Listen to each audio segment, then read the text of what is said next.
Welcome back to a playthrough together of The Darkest Dungeon. I'm your host, Alexander Chrono Trousers, and on this day, that's not funny. See, the bit was that I'm out of practice. It wasn't that good. So I'm doing this in post, but it feels weird not doing my normal lead-in, so just bear with me. Welcome back to Let's Play Darkest Dungeon. I'm your host, Timepants, and today we will be tackling the Courtyard, and also I'll be giving you a much-deserved explanation of why I have been gone for so damn long. Well, let me do that in reverse order, and I'll keep the first, which is the second part, brief, because being that I assume that you're all normal people with your own concerns and priorities and personal lives, you probably don't give much of a shit, and that's okay. That's good. That's healthy. Where to begin? Well, you may recall a few months ago, that I said that I was going for a promotion at work that I thought I was qualified for, and that I honestly, and maybe I put the cart before the horse here, thought I would get. I didn't, and I was pretty bummed out about that. But actually, a couple of months ago, I applied for another one, and I got it. So that has been consuming a lot of my time recently, just going through training and sort of learning the ropes. It's just consumed, a lot of my energy and focus. So I, as I'm wont to do, let the series slip, unfortunately. And I mean, I love you guys a lot. Like, the people who watch this series on a regular basis, I mean this from the bottom of my heart. I appreciate you guys so much. Like, seeing your posts in the comments, seeing your feedback. In the case of, like, about a week ago, I got a couple of separate messages that were just like, hey, are you okay? It's been a long time since you posted anything. And like, that was overwhelming. Like, somebody actually said, hey, I miss your episodes, like, I miss your series. A moment of respite. That is incredible. I can't say enough about how much I appreciate that, because really the fact that, like, watching me play and talk about video games is something that people enjoy and want to, like, spend time, like, watching. Wow, that's more than I ever expected when I set out to do this series. So seriously, thank you so much. But yeah, I unfortunately do kind of have to let the series drop whenever things kind of get busy and more intense in my own life. That said, this is really therapeutic for me when I do this. So it does, it does benefit me a lot when I am able to do recordings for the series. So I am hoping to be back at like 2 episodes per week. I hope, and at least for the short/medium term, that's should be what you guys can expect. I am working 7 days a week now. I do like 12 hours. It's like, 11:30 a.m. to midnight on Monday through Thursday. Like, Friday I'm 6 a.m. to like 4:30 p.m. Saturday is like 7 a.m. to noon, and then Sunday is like 3:30 p.m. to midnight. I only see my wife like 3 times a week now. But, I just hear Bugs Bunny. Actually, he narrates my entire life, but no, I just think back to that quote. Just remember, like, do you really want it? Just remember, you asked for it. I did. But anyway, that's all I'll say about my job, because you honestly probably don't care, and that's fine. But it is the reason that the series went on hiatus for a while. other than that, like I said, I'm doing this recording in post, and I have to say, yeah, because I just wanted to make sure that I got everything out of the way up front, and sometimes when I'm like doing an episode, you probably know I have a terrible habit of getting sidetracked, losing my train of thought, stammering, stuttering, and otherwise just being a complete mess. So I wanted to make sure that I just kind of got my explanation for everything out front right away. This was my first time playing The Darkest Dungeon in about 2 or 3 months. Yeah, I guess almost 4 months. Oh my god. How time gets on. Yeah. And immediately I recalled why I kind of was able to put the series down a bit more quickly than perhaps I otherwise had been wont to do. The Crimson Curse I haven't liked very much. It's been sort of this slog, and I hate saying that, and I hate feeling that, because like Red Hook I think is an amazing developer. I love The Darkest Dungeon. It's like one of my 5 favorite games of all time. Like, holy shit, it's so good.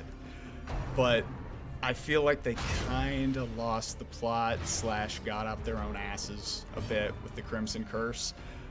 I really respect and appreciate that they're trying to do something like new and different, and like that's awesome, and they should totally do that and feel, or not feel at all like they have to constantly rehash and reiterate the same tired stuff over and over and over again. I mean, that's how you get burnt out. But yeah, just the giant sprawling dungeon of the Courtyard that's sort of in isolation from everything else in the game. I mean, obviously that's how dungeons in this game work, but like all of the mechanics here are very far removed from sort of the regular play experience. Light mechanics just don't function here, and light management is kind of one of those interesting balancing acts that the game otherwise sort of requires that you play. Managing the Crimson Curse is awful. It's so bad. It needs to be so much less frequent. I cannot even understand / believe / comprehend the decision-making process, like to put the Crimson Curse in as a mechanic that like, and it spreads like between your characters in the hamlet, and it makes you segregate your buildings, and oh god, it's just a nightmare. It's an absolute fucking disaster. What else? Oh yeah, like the enormous downtime in between like running, or in between a boss kill and being able to get back in the Crimson Court and sort of ride that momentum. You can't do that because you have to do like 20 regular missions in the interim, and it just sucks the life out of you because you're just like, I want to experience the new content, I want to go. And again, I can appreciate that they just didn't want people to rip through the entire Crimson Court in like 2 hours. Like, I get that. I totally understand. But that said, there had to be a better way than this. And, you know, that is when you beat a boss, like that's the start of the new grind. It sucks. It's really awful. So I don't want to say that like the Crimson Curse or the Crimson Court DLC is bad. I don't like. everything that I said makes it sound like I hate it. Okay. I'm allowed, because this is my series, to be a bit of a illogical hypocrite, but I don't hate the Crimson Curse, but I hate, or the Crimson Court DLC. I do hate the Crimson Curse. I don't hate the Crimson Court DLC, but I think a lot of it is bad. So, yeah, coming back to it after a long hiatus, it's just like, wow, my life was so peaceful and orderly right up until this moment. What happened? Oh, yeah, it's this really annoying DLC. It's just full of these baffling, like, head-scratchingly bad decisions. And it's really a chore to play through. That said, the salt, I will stay my salt for now. I probably did need to do a bit of a tune-up run, just like doing a couple of like non-DLC dungeons just to kind of get my sea legs back under me. Yeah, I mean that was my fault, and so like jumping headfirst back into this probably wasn't like the smartest decision. So I mean I'll take ownership of that, but yeah, that said, there have been a couple of other DLC releases in the period that I've been gone. One of them was for a new character, which I am super excited about. I know nothing about like the new character class at all, but it seems interesting that they would just sort of add a new character class piecemeal. I guess they also added another consumable. That's another sort of head-scratching decision for me, because the sort of pack system, like the inventory management for well, from the Crimson Curse onward, is very demanding on sort of your encumbrance. You want to have all of these different consumables, food, torches if you're not running in total darkness, and even if you want to fight a shambler or something, or if there are certain curios that have interactions with torches, you probably want to bring those. Depending on the dungeon, you might need like you might need antidotes, bandages, both. And of course, for longer dungeons, you also want to have shovels. You're going to have your camping logs. So adding another consumable to the mix, I don't quite get it. I feel like that might be a bit much. But all this negativity, my goodness. All this to say that they did add a new character class, and specifically that is something that I'm really excited about, and I am really, really looking forward to trying out. The shield bearer, or the shield maiden, no idea. I would assume probably something similar to the man-at-arms. Seems reasonable. Yeah. By the way, the flagellant, just sort of apropos of the current situation going on screen here, what a fantastic addition to the game. Like, seriously, this was the class I did not know that I wanted. There's so much like strategic play sort of baked into the experience of having a flagellant in your party. So if the shield maiden, shield bearer, shield maiden, we'll say shield maiden, because those are real things. If that's anything on the level of the flagellant, it bodes really, really well. The other thing I said, this was a DLC that came out. It hasn't come out yet. but I guess they're doing a DLC called like The Color of Madness, I think. Sort of a play on, I'm told, the H.P. Lovecraft short story The Color of Space.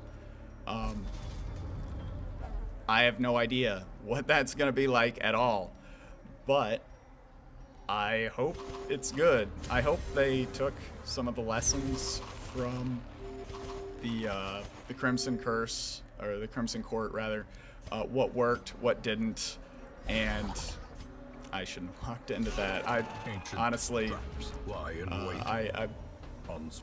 I really needed to do a tune-up before I did this first recording. I have no idea what it's possibly about. Aliens? Is it aliens? Holy shit. Could it be aliens? If aliens, I'm excited. Like, that's super fucking cool.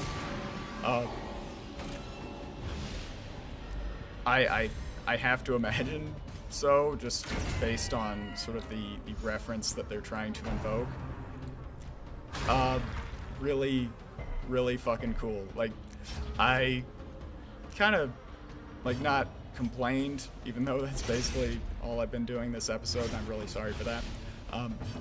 I kind of, like, joked that one of the things about sort of adding the Cove in back when the Cove was new. My God, do you remember that?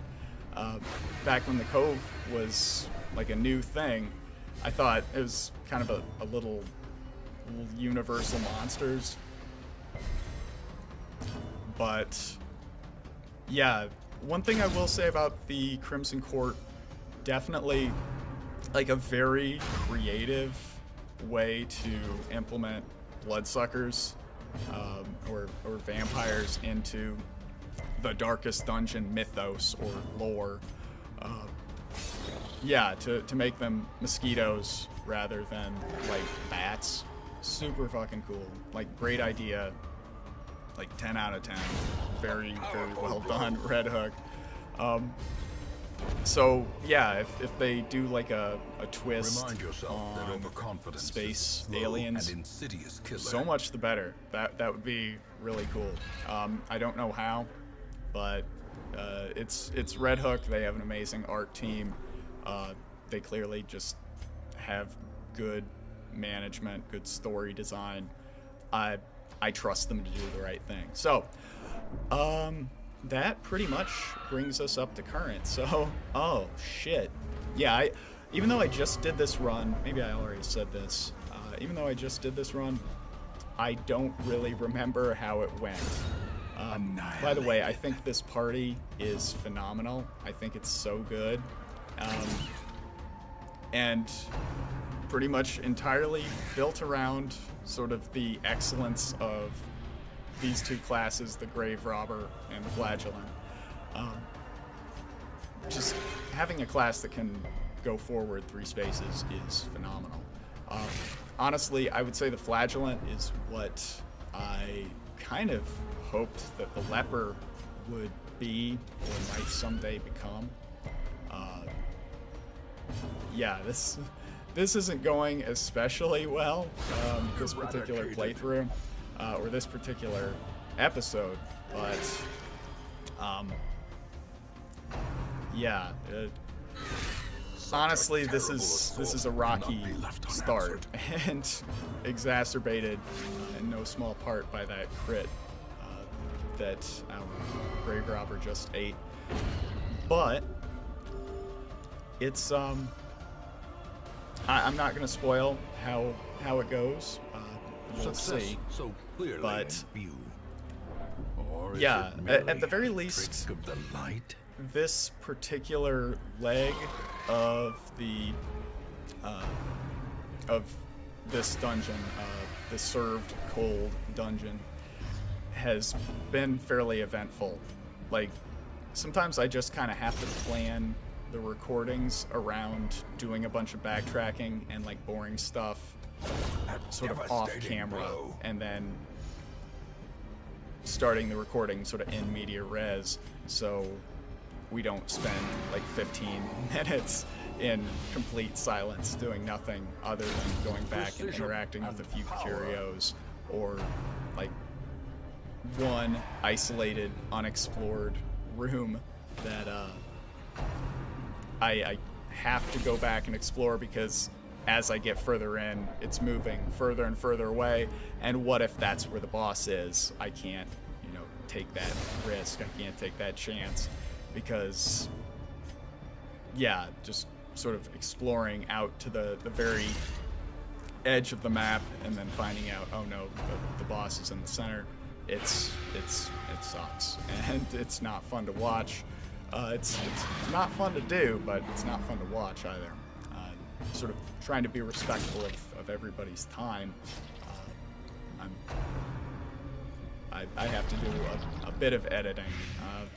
Not that I really mind. Like, I kind of, when there is editing involved in this, I actually kind of get a perverse enjoyment out of it, perhaps more than most. But yeah, it definitely was another sort of pitfall or consideration that I had to keep in mind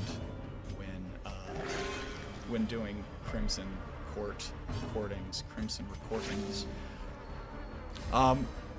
That said, I do feel like my play got better and sort of evolved over the course of the episode. I make some pretty amateurish mistakes early on, like not a spark without kindling, not taking sort of the proper precautions when camping and getting ambushed, that sort of thing. But yeah, I do feel like I kind of get better and improve more to be a more consistent player, just sort of within the first 20 minutes of being back at the wheel. So just discussing the new DLC character a little bit more. I don't know if I'm gonna pick her up like right away. I'm certainly gonna get her within a few episodes, but yeah, I'm trying to get as much of the Crimson Court tackle as possible, just kind of to catch up on things. There are two other series, longtime fans of the series. Do I have fans? No. Longtime victims of the series will recall that there are actually two other series that I have that I also put sort of on indefinite hiatus. Those being the speed run, which is a radiant, like a radiant speed run, and a New Game Plus Full Darkness run. I put sort of a temporary stop on those when the Crimson Court came out, and also just that was sort of another one of those irritating moments where kind of real life got in the way of my video game playing, which is inexcusable as far as I'm concerned. But I do intend to come back to those and finish them up. I don't think that I will include the Crimson Court DLC, because you are able to choose whether that will be included as part of the experience or not. I did remember that the throbbing cocoons, that you could interact with those with torches, so I was really proud of that. But yeah, I probably am not going to include that. For one thing, I think it'll cause the speed run to like come off the rails if I have to start dealing with like the Crimson Curse on top of just trying to bum rush through the game as quickly as possible. But yeah, I would like to sort of inject some life into those series just by adding a new character class. I think that would be really cool. So I definitely will be picking it up here, but I didn't want to kind of add another plate to keep spinning by like trying to figure out and level up a new character class in addition to sort of coming back to a game that I am, as you can see, pretty sorely out of practice with. But yeah, please look forward to that, because it's definitely something that I have plans for in the near future. One of the things that I sort of struggled with coming back to the game, and this is something that I really enjoy about Darkest Dungeon, is that every encounter is sort of a puzzle. It presents you with competing priorities that you have to sort of parse and figure out how to deal with. And yeah, just trying to manage these sorts of encounters, trying to figure out how best to approach it, what needs to be stunned, what needs to be moved, what should be killed first, and what can sort of wait for the cleanup stage of any combat encounter. That's all really, really interesting, like compelling gameplay for me. And trying to remember how exactly all of this goes, that was actually just a surprising amount of enjoyment that I didn't quite expect. Didn't quite expect to come back into. All of the monster design in Crimson Court, with the exception of the Crimson Curse being something that they seemingly all inflict.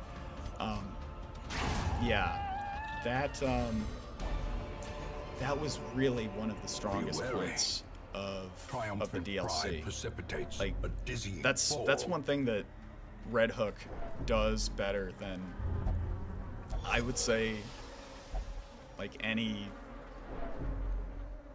Yeah, I would say pretty much, other than like FromSoft, like I would say Red Hook does like encounter generation or like enemy design better than like pretty much any other developer that I can name, because the way that the dungeons work in Darkest Dungeon, everything's really random, right? So you can't really like plan your encounters out in a way that's curated for the player.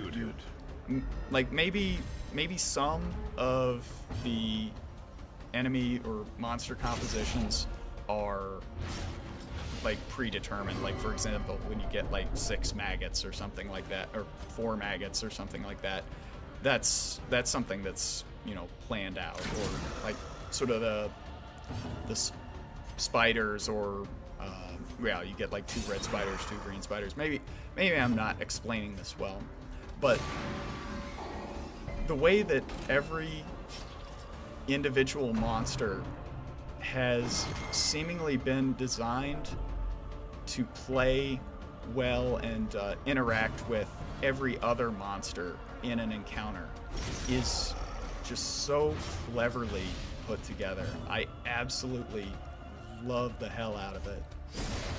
Like the way that, for example, the Swinotar in the Warrens is always placed around these monsters that will like find a way to get to the front ranks to sort of get the Swinotar backed up into charging position. That's just kind of this cool little game within a game, sort of an additional twist on an encounter that's already difficult, but the way that these other monsters are designed and implemented, that when they are with this set of monsters, they are they're basically designed to deal a lot of damage, like that the pig that has the Morning Star weapon. he does a lot of damage and tends to show up with monsters that vomit on you and inflict stress, or use the drums of doom or drums of debilitation and do like a big stress attack. So those are your stressors, and the other sort of factor is these pigs with the morning stars that deal a lot of damage and slowly creep back into the ranks and get harder and harder to hit while they're still doing extreme damage to you. Like, that's how that encounter functions. Damage plus stress. But when they're together with a Swinotar, it's sort of... Monstrous size has They no still have that intrinsic damage merit, component, but unless what makes inordinate the encounter exsanguination be more considered interesting a virtue. is their ability to reposition, and that sort of,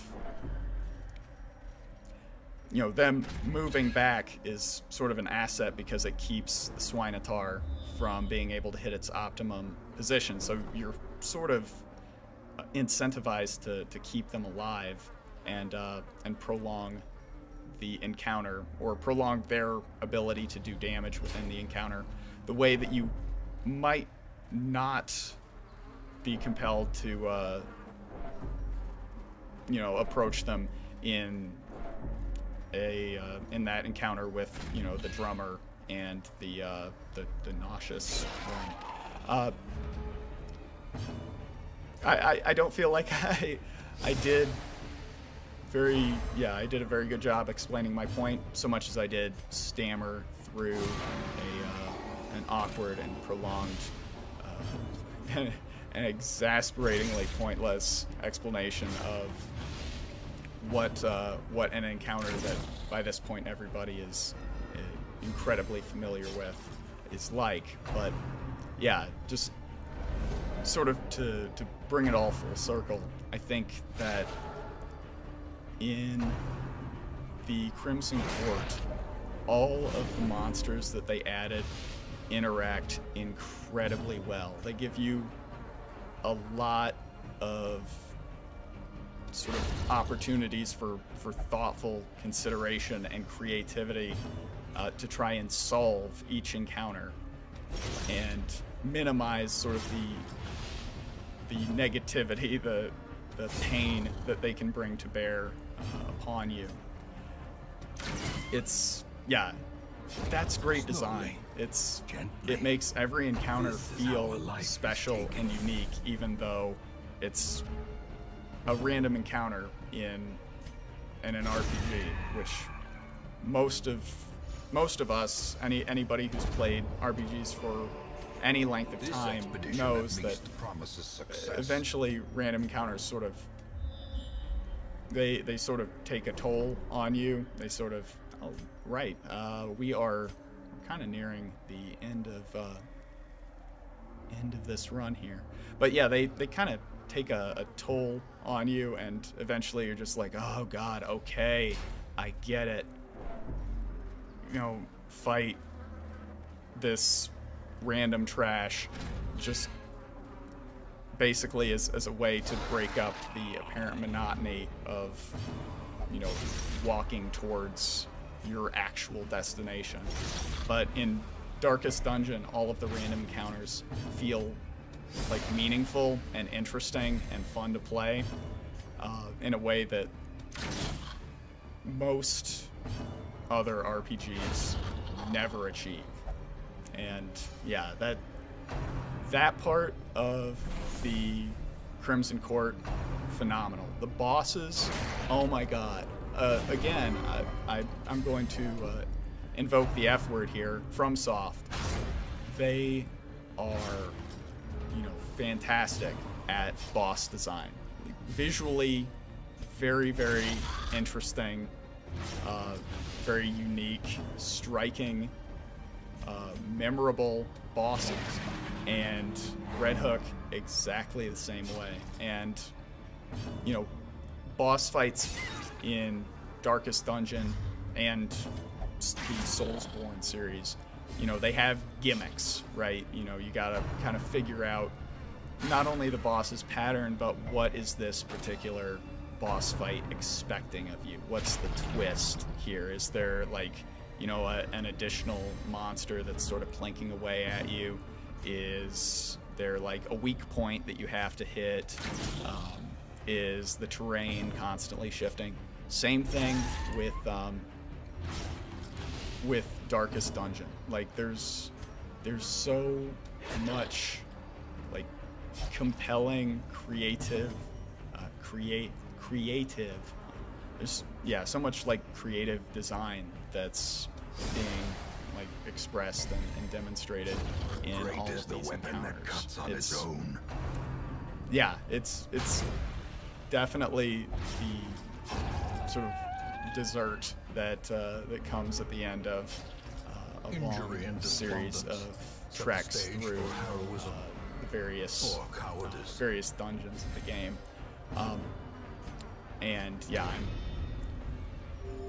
I'm really, really looking forward to sort of the new challenges that a new DLC might introduce. So I haven't talked much about this particular run. I think it speaks for itself. I have forgotten how to play the game, and I'm pretty bad at it. Not that I was ever very good, but yeah, I feel like I'm at least starting to resemble, not perhaps trifling victory, my glory days, but a if victory ever those nonetheless. existed, but I'm starting to kind of return to the form that I was in when I left off. Yeah, all of this treasure's garbage, but, you know, don't look a gift mouth in the horse, as the saying goes. But yeah, this yeah, we're nearing the end of this particular dungeon here. So finally, let's yeah, kind of. Oh right, I did cut it there. Yeah, I did that just sort of for time purposes. I'm sorry, but yeah, I returned to yeah, to kind of polish off this last part. And if you look at the layout of this particular dungeon, look how much backtracking you have to do to get back to this point. Like, there's no easy, like, shortcut back.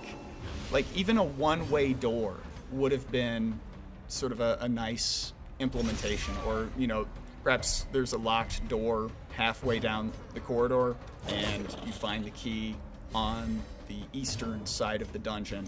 You open a shortcut back. That's something that they did in, like, the first or second Courtyard dungeon, and I'm just baffled why they wouldn't have done the same. It just doesn't. It makes no sense. The decisions of Crimson Court make no sense to me. There's nothing at all.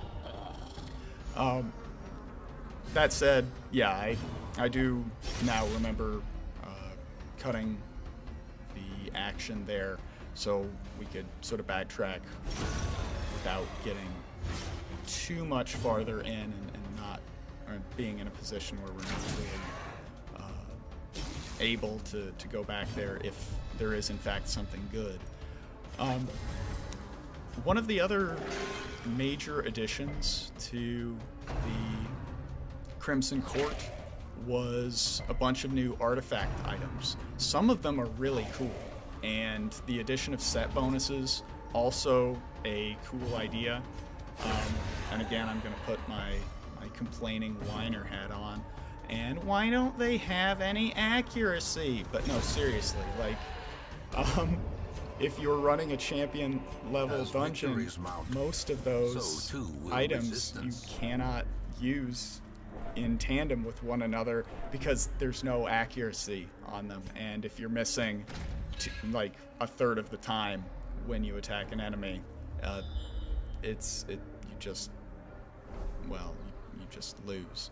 So I yeah, I have to admit, I don't understand, again, Circle in sort the of that dark. decision The to battle may yet be won. hamstring those items so much so that you're not really able to use their cool effects. But I do want to, yeah, definitely pull as many of those out of these dungeons as possible. So hence the backtracking, even though we're kind of having to trudge a long way back to sort of a wing of the dungeon that we haven't really explored yet. It's a much better prospect than like leaving leaving some of the interesting new artifact items behind. That said, this camp is actually pretty much the last thing that I do here, if I recall. Also, and again, this is the last time I will complain about the Crimson Court until the next video that I make. Scouting, such a critical component of success in like a regular dungeon run, and apparently useless in Crimson Court. Now, I know that's the case for capital T, capital D, capital D, the Darkest Dungeon as well, but I don't like it. Scouting's one of my favorite stats, and I hate when it's devalued to the point of uselessness.